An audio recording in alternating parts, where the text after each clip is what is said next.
அரக்கன் பிறப்பினும் குற்றம் குற்றமே. ஹாய், வணக்கம் நண்பர்களே.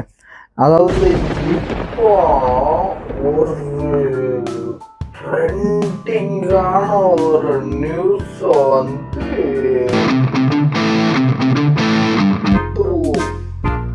அப்படிங்கிற நியூஸ் சேனல்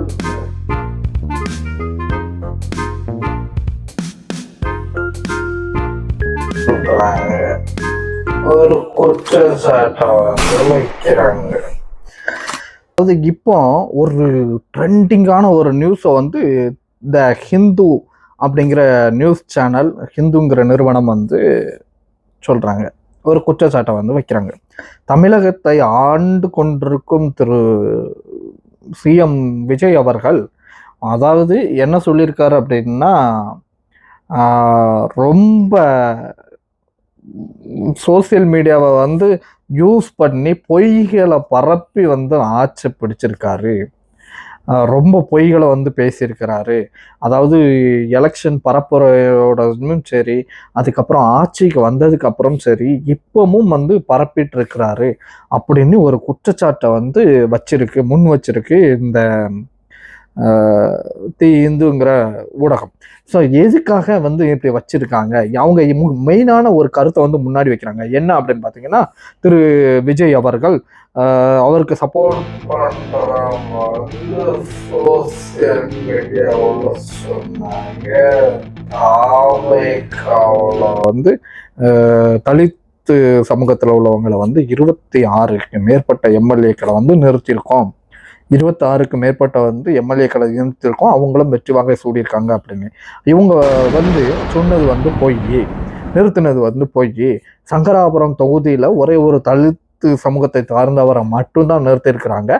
அதுவும் தேர்தல் எலெக்ஷன்ல அவர் 3வது இடத்துக்கு தள்ளப்பட்டுட்டாரு, ஜெயிக்கல அப்படின்னு சொல்லி சொல்றாரு. அது மட்டும் சொல்றாங்க நம்ம தி இந்து நிறுவனம். அதுக்கப்புறம் என்ன சொல்றாங்க அப்படின்னா, இன்னொரு குற்றச்சாட்டையும் வைக்காங்க. தமிழக வெற்றி கழகத்தோட உறுப்பினர்கள், எம்எல்ஏக்கள், அதுக்கப்புறம் வந்து நம்ம வேட்பாளராக போட்டியிட்டவங்க எல்லாரும் வந்து நல்ல டாக்டரேட் படிச்சிருக்காங்க, நல்ல படிப்பு இதில் இருக்கிறாங்க அப்படின்னு சொன்னதும் போய் அப்படின்னு நான் சொல்லலை.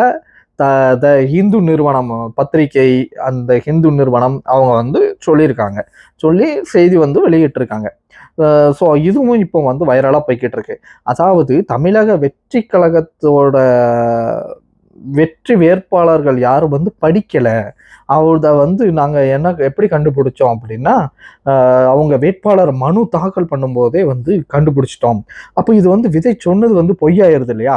அப்போ விஜய் கட்சிக்கு வந்து மிகைப்படுத்துற அளவுக்கு இவங்க வந்து ஒண்ணுமே இல்லாத விஷயத்த வந்து அவங்க என்ன பண்ணிட்டாங்கன்னா, நாங்க அப்படி பண்ணிடுவோம் இப்படி பண்ணிடுவோம்னு மிகைப்படுத்தி மக்கள்கிட்ட எல்லாம் படிச்ச கேங்கு, படிச்ச பிள்ளைகளுக்கு வாக்களிங்க அப்படிங்கிற மாதிரி வந்து ஒரு பின்புலத்தை உருவாக்கி ஒரு போலியான ஒரு தகவலை கொடுத்து வந்து எலெக்ஷன்ல நின்றுட்டாங்க அப்படின்னு நான் சொல்லலை.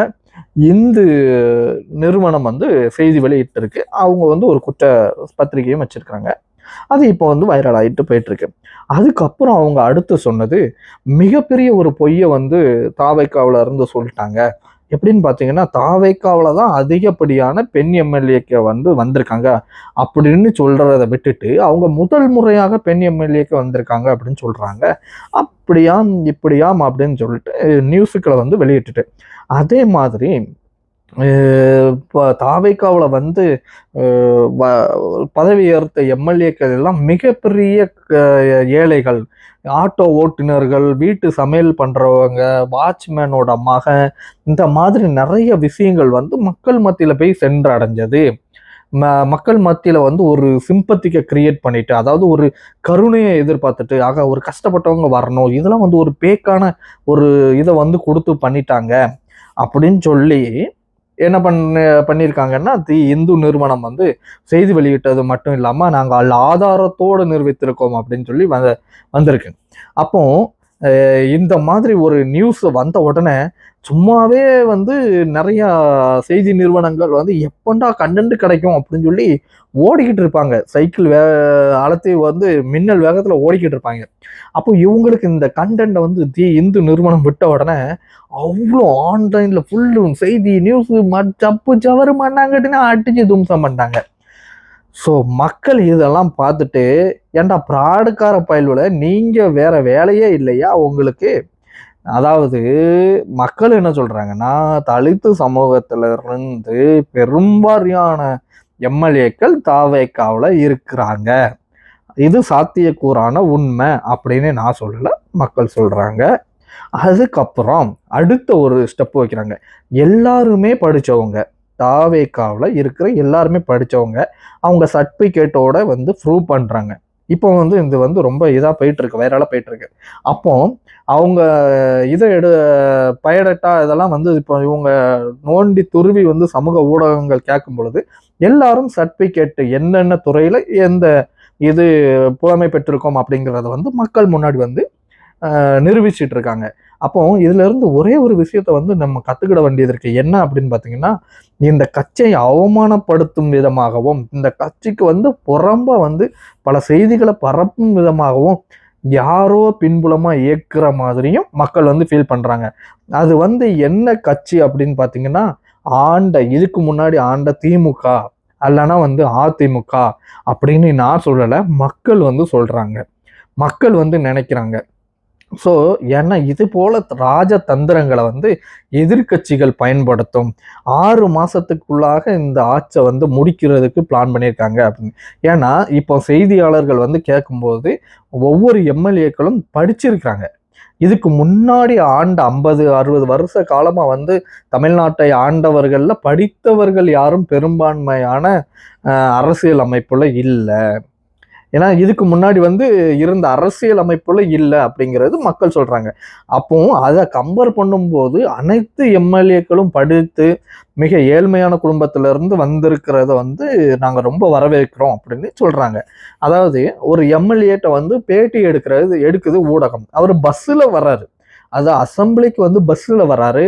சில எம்எல்ஏக்கள் நடந்து வராங்க, கார் இல்லை. நிறைய பேர்கிட்ட வந்து எம்எல்ஏட்ட வந்து நகையில் பெண் எம்எல்ஏட்ட வெறும் கழுத்துல மஞ்ச கயிறோட ஒரு குங்குமம் வச்சுட்டு எம்எல்ஏ வெற்றி அந்த சான்றிதழை கொண்டு வந்துட்டு பதவி ஏற்கிற அன்னைக்கு வராங்க ஒரு அம்மா. அதை ஓடி போய் பார்த்துட்டு நீங்க எம்எல்ஏவா அப்படின்னு சொல்லி கேட்குறாங்க. ஸோ இந்த அளவுக்கு கஷ்டப்படுறவங்களும் ஆட்டோ ஓட்டிட்டு இருந்த ஒருத்தர் எம்எல்ஏ ஆயிட்டாருப்பா அப்படிங்கிறத ரொம்பவே இதே ஊடகங்கள் வந்து பரபரப்பு செய்தியாகவும் போட்டது. ஆனா அதே ஊடகம் இன்னைக்கு காசை வாங்கிக்கிட்டு இவங்களை வந்து தலைதிரிச்சு மக்கள் மத்தியில ஒரு கெட்ட பேரை உண்டாக்குறாங்க அப்படின்னு மக்கள் வந்து சொல்றாங்க. ஸோ நம்மளோட சேனல் வந்து இதெல்லாம் வந்து அலசி ஆராய்ஞ்சு பார்க்கும்போது உண்மையிலே வந்து ஒரு பின்புலத்துல இருந்து யாரோ இயக்கி குற்றப்படுத்துற மாதிரி தான் வந்து நாமளும் பார்க்குறோம். ஏன்னா திரு விஜயகாந்த் அவர்கள் அரசியல் வந்து ஆரம்பிக்கும் போது அவரை இதே போல ஆண்ட கட்சியும் ஆளுமை செலுத்த முடியாம எதிர்கட்சியா இருக்கிற இந்த திமுகவும் என்ன பண்ணாங்கன்னா எல்லா விதத்திலையும் எந்தெந்த விதத்துலலாம் அவமானப்படுத்த முடியுமோ, ப்ரெஷர் கொடுக்க முடியுமோ அந்த அளவுக்கு கொடுத்து ஒரு ராஜதந்திர யுத்தி அப்படிங்கிறத வந்து கையாண்டு என்ன பண்ணிட்டாங்கன்னா தேவையில்லாம ஒரு நல்ல மனுஷனை சோழியை முடிச்சு விட்டாங்க. அதே மாதிரி ஃபாலோ பண்றாங்க அப்படிங்கிறத வந்து நான் சொல்லலை, மக்கள் சொல்றாங்க. நானும் அலசி பார்த்த அளவுக்கு அதைத்தான் வந்து நடத்துறாங்கன்னு தோணுது. ஸோ நன்றி. நம்மளோட சேனலை வந்து லைக் பண்ணுங்க, ஷேர் பண்ணுங்க, கமெண்ட் பண்ணுங்க, சப்ஸ்கிரைப் பண்ணுங்க.